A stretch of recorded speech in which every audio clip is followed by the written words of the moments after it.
This article was being shared on social media like it was a seminal paper, but I disagree. So let's get into it. First of all, I was immediately concerned because the entire introduction section was full of claims without any references to support.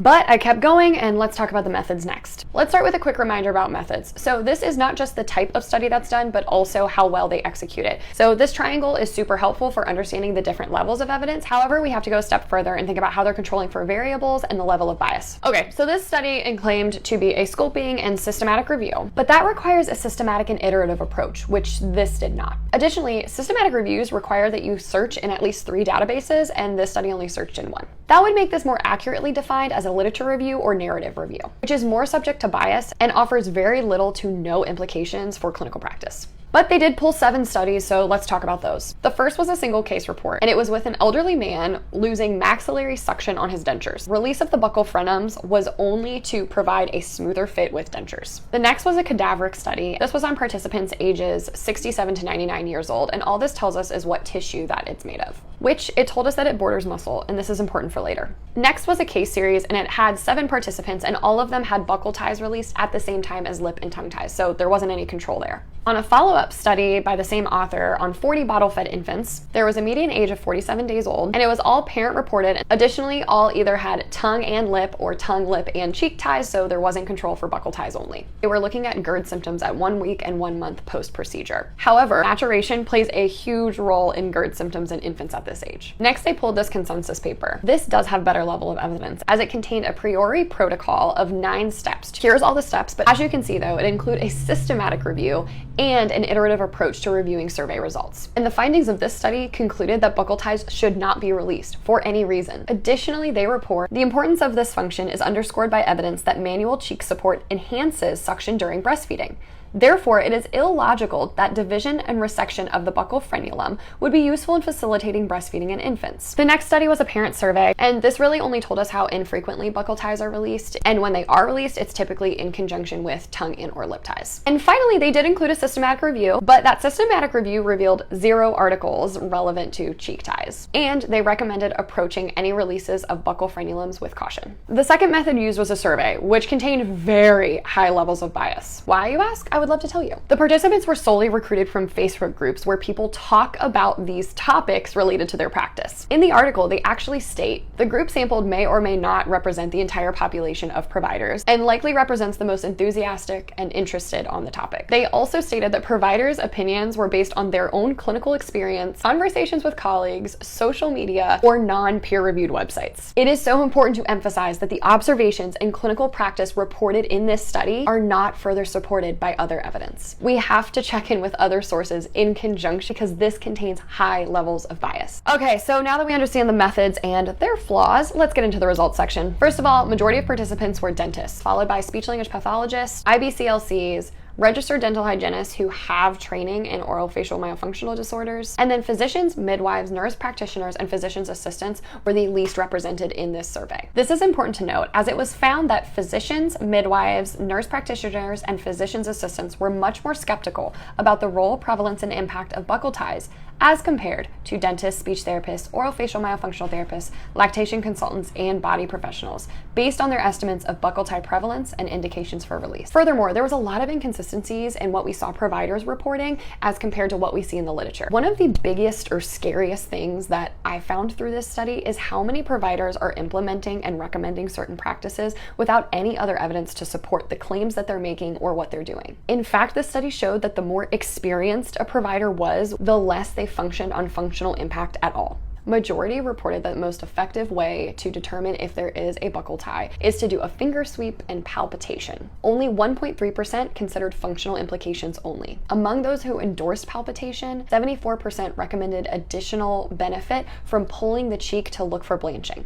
I don't know about you, but one, why does our cheek need to be pulled that far away from our face for anything functional? And of course it will blanch. Anywhere will blanch if you pull enough and create resistance against it. There was also reports of looking at things like cheek dimpling while sucking in infants, periodontal recession or cavities in children and adults, difficulty with teeth brushing in children, and gingival recession in adults. However, there's no evidence to support that a buccal tie is causal or even correlated to any of those things. Most kids have trouble brushing their teeth. And one study that was actually cited that discussed gingival recession, results of that study showed, I shit you not, Periodontal condition is very high in this population, 18 to 68-year-olds. High level of gingival recession in this population is significantly associated with age, high level of dental plaque and calculus, male gender, smoking duration, toothbrushing frequency, traumatic toothbrushing, and a high frenum. As in, it's higher, as if more released.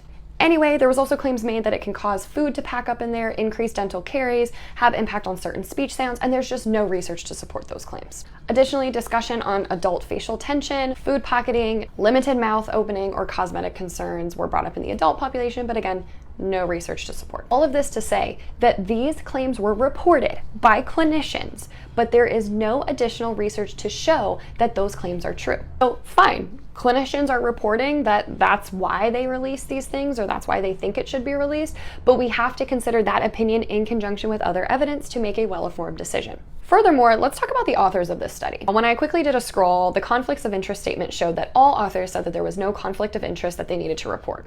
However, all of them own private practices that relate to assessment and treatment of tethered oral tissues. Baxter is a dentist who gets financial gain from selling a tongue-tied book, as well as selling courses on tethered oral tissues, including the use of the light scalpel laser. Zaghi is a general ENT who has light scalpel laser, tethered oral tissue, and mile courses ranging from $250 to over $5,000. Merkel Walsh is an SLP and COM. She also has a book and courses on assessment and treatment of tethered oral tissues. Leahy is an IBCLC who is also a board member on the International Affiliation of Tongue-Tie Professionals, International Consortium of Ankylofrenula Professionals, and the Applied Academy of Myofunctional Sciences. Additionally, they've taken trainings on myofascial release, craniosacral therapy, and certification programs in holistic lactation, functional medicine, and myofunctional therapy. Knudsen is a filmmaker and producer out of Los Angeles, who is also co-founder and chief innovation officer for the Breathe Institute, where Zaghi works. I'm not really sure the expert relevance there, so.